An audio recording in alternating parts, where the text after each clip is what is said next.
दोस्तों, शिव साधना केंद्र में आपका हार्दिक स्वागत है।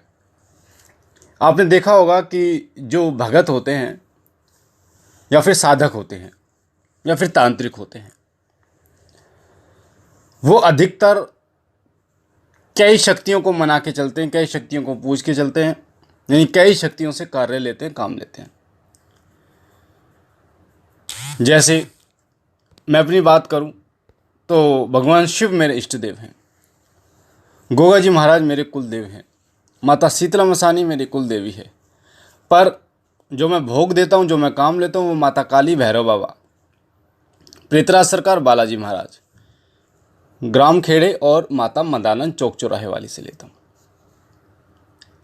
तो जो भगत होते हैं वो अधिकतर इस तरीके से सहायक शक्तियों को लेके चलते हैं, सहायक शक्तियों को पूजते हैं। इसका क्या कारण है? जबकि अगर भगत अपनी इष्ट देव की ही सेवा करे तो सब कुछ हासिल कर सकता है। इष्ट देव की सेवा, भक्ति, इष्ट देव की जब आप सेवा करते हैं, भक्ति करते हैं, तो यहाँ तक सब ठीक ठाक रहता है। पर जब बात आती है तंत्र की, बात आती है भक्ताई की, जब बात आती है किसी प्रेत बाधा को बांधने की, मारने की, हटाने की, तो उस समय पर और शक्तियों का सहारा भी हमें लेना पड़ता है। जैसे जो लोग हनुमान जी के भक्त होते हैं, जो लोग हनुमान जी के भक्त होते हैं, और अगर कोई गंदी चीज़ किसी पीड़ित व्यक्ति यानी प्रेत बाधा के ऊपर है, गंदी चीज़, तो वहाँ पर हनुमान जी कार्य नहीं करते। जो सात्विक शक्तियाँ होती हैं, जो सात्विक शक्तियाँ होती हैं, वो पहली बात तो जो मरघट होता है उसके अंदर नहीं जाती। दूसरी बात, गंदगी में वो प्रवेश नहीं करती। गंदगी में जब वो प्रवेश नहीं करेंगे तो कार्य कैसे लेंगे? ऐसे ही बाबा मोहनराम, वो भी सात्विक देवता हैं, वो भी इन चीज़ों में कार्य नहीं करते। इसलिए जितने भी देवी देवता हैं, अधिकतर भगत जो पूजते हैं, आपने देखा होगा महाकाली को साथ लेके चला जाता है, माता काली को साथ लेके चला जाता है, माता काली को मनाया जाता है, माता काली की शक्ति से कार्य लिया जाता है। क्योंकि माता काली की शक्ति सभी जगह कार्य करती है, चाहे कहीं भी, मरघट में भी कार्य करती है, बच्चे होने में भी कार्य करती है, किसी की मृत्यु हो जाए उस घर में भी कार्य करती है। कोई ऐसी जगह नहीं है जहां माँ काली की शक्ति कार्य ना करती हो। जब गोगा महाराज के साथ, गोगा जी महाराज के साथ जब गोगा जी की पूजा की जाती है तो महाकाली की भी पूजा की जाती है। बाबा मोहनराम की पूजा की जाती है, साधना की जाती है, तो महाकाली की भी की जाती है। हनुमान जी की जाती है तो महाकाली की भी की जाती है। यानी महाकाली जो है हर जगह पर विद्यमान है, हर जगह माता काली पूजी जाती है। और माता काली की शक्तियों से कार्य जो है वो लिया जाता है। कई कार्य ऐसे होते हैं जो और देवता नहीं कर पाते। जैसे माता मदानंद चौराहे वाली एक ऐसी देवी हैं जिनकी शक्ति अपरंपार है, और अगर ये बिगड़ जाए तो बहुत मुश्किल होता है इन्हें मनाना। इन्हें मनाने के लिए, माता मदानंद को मनाने के लिए महाकाली को ही भेजा जाता है। महाकाली ही माता मदानंद को मना पाती है। उसी प्रकार से जैसे और शक्तियाँ होती हैं वो कार्य करती हैं, तो उनका भोग प्रसाद भी उस हिसाब से दिया जाता है। कई भगत देखे होंगे आपने, बहुत सारी शक्तियों को पूजते हैं, तो उनके पूजने का कारण यही होता है कि कई बार तो ऐसा होता है कि जो अगर रोग प्रबल हो, अगर रोग जो है वो प्रबल हो और तामसिक हो, तो तामसिक शक्तियों से कार्य लिया जाता है और प्रबल शक्तियों से कार्य लिया जाता है, जिसमें माता मदानंद, महाकाली सबसे उच्च स्थान पर आती हैं, और भैरव बाबा, इनसे कार्य लिया जाता है। कई लोग सहायक शक्तियों को इसलिए भी लेके चलते हैं क्योंकि उनकी श्रद्धा होती है।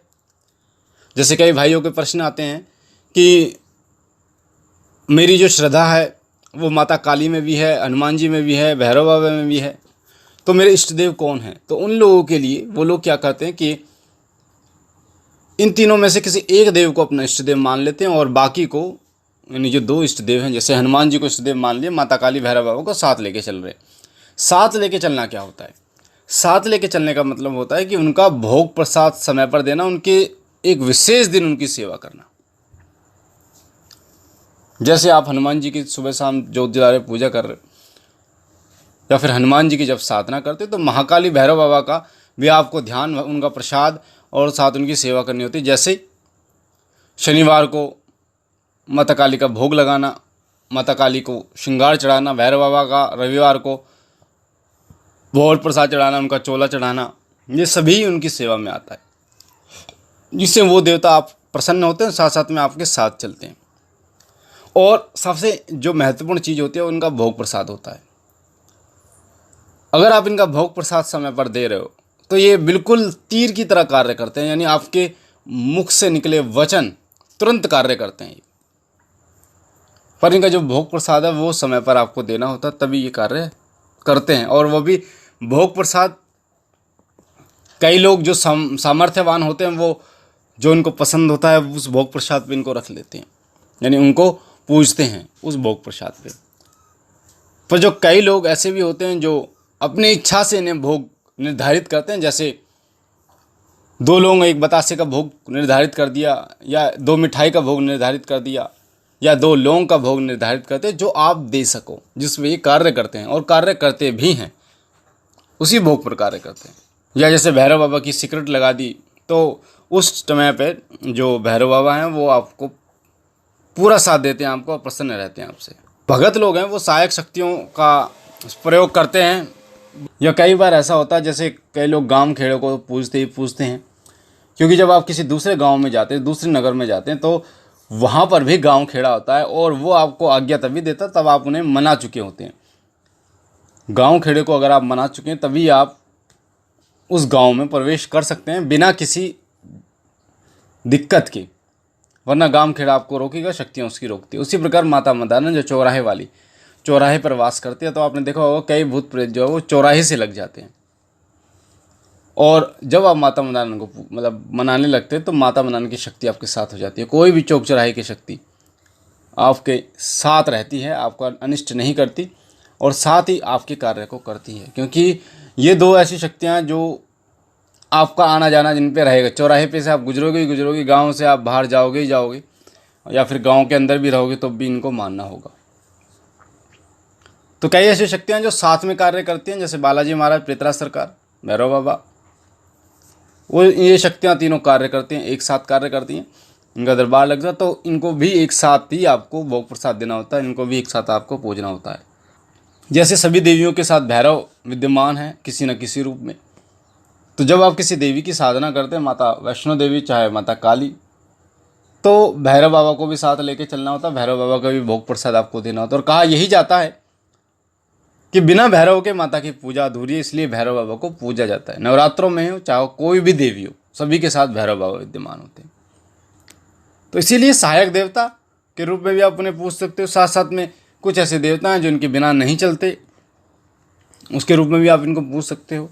एक बात और मैं आपको बता दूं, देवताओं को मारा नहीं जा सकता, पीटा नहीं जा सकता, देवताओं को मनाया जा सकता। अगर जैसे कई बार कई शक्तियाँ किसी पे भेज दी जाती, जैसे वीर बिलाकी बाबा भेज दिया, माता मंदाना को भेज दिया, माता काली को किसी के बुरे पे भेज दिया, भेंट खून इस तरीके से बलि देकर, तो इन शक्तियों को ना तो मारा जा सकता है ना बांधा जा सकता है, सिर्फ इनको मनाया जा सकता है इनके भोग प्रसाद पे। और वो कार्य देवता करता है। जैसे आप किसी भगत के पास जाते हैं और अगर आपके ऊपर महाकाली किसी ने भेज दी है आपके बुरे में, तो महाकाली को मनाने के लिए वो जो भगत है वो भैरव बाबा को भेजेगा और मनवाएगा, और जो भोग प्रसाद है वो भगत को देना होगा, तो माता काली जो है फिर उस घर में अनिष्ट नहीं करेंगे। तो यही तरीका होता है, यही प्रक्रिया होता है सहायक देवताओं की, कि वो किस प्रकार कार्य करते हैं। मुझे आशा ये जानकारी आपको पसंद आई होगी। और अगर आप पहली बार हमारे चैनल शिव शादरा पर हैं तो आपके सामने जो सीधे हाथ पे लाल कलर का बटन उसे दबा के चैनल को सब्सक्राइब कीजिए, ताकि आप हमारे साथ जुड़ सके। साथ ही बेल आइकन को दबाइए ताकि जो भी हम जानकारी डालें वो आपको सबसे पहले प्राप्त हो। साथ ही हमारा जो नया चैनल है शिव कृपा परिवार, उसका लिंक डिस्क्रिप्शन में है, उसे भी सब्सक्राइब कीजिए, उसके साथ भी जुड़िए, ताकि ऐसी भक्ति भक्ताई से रिलेटेड जानकारी आपको मिलती रहे, तंत्र मंत्र साधना की जानकारी आपको मिलती रहे। बाकी भोले बाबा से मैं यही विनती करूंगा कि बाबा की कृपा सदैव आपके ऊपर बनी रहे, आप सदा सुखी रहें, आपके घर परिवार में बरकत हो, बाबा सदैव आपकी झोली भरते रहें। अगर जानकारी अच्छी लगे लाइक कीजिए, शेयर कीजिए और बहनों और भाइयों तक, ताकि ये जानकारी और लोगों तक जाए और लोग भी ये जान पाएँ कि कई देवताओं को लोग क्यों पूजते हैं, क्यों साथ लेके चलते हैं, या सहायक देवता क्या होते हैं।